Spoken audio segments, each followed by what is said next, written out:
We were in Vegas for fall SAWC to learn what the buzz is in the $21 billion wound care industry.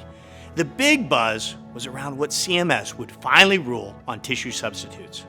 Would it move to only 2 applications as proposed?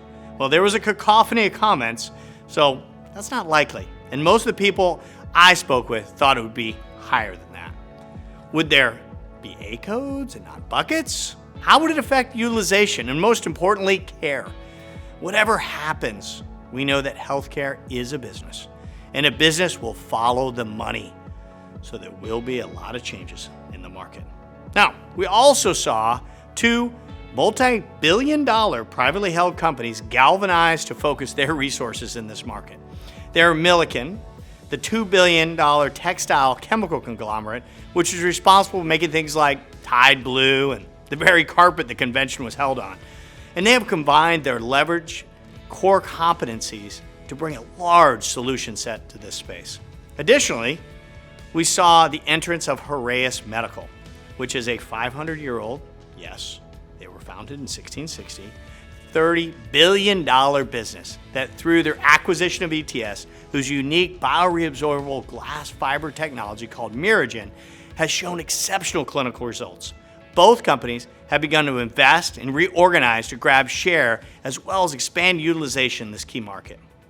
The next company that caught our attention is one we know for innovation in orthopedics, Trice Medical, who featured a novel use of their 10X product, which has been used for tendinopathy for years, but who recently expanded its use to include DFUs. This approach is unique as they are stimulating healing for underneath the wound and are also addressing bone spurs, which in many cases started the wound to begin with.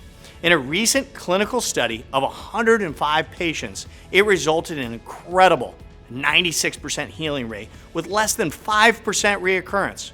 With those kind of numbers, my guess is we'll start to see this procedure integrated into wound care protocols across the country. Another study that won some awards at the show and our attention is for a company that we feature at last fall's Buzz Report, MolecuLight. The study by Dr. Johnson looked at the impact of using MolecuLight's diagnostic technology on the known disparity of wound care outcomes in amputations between patients with high and low pigmentation. The study showed that using MolecuLight allowed clinicians to identify more at-risk or clinically infected wounds across all skin tones compared to standard clinical assessment.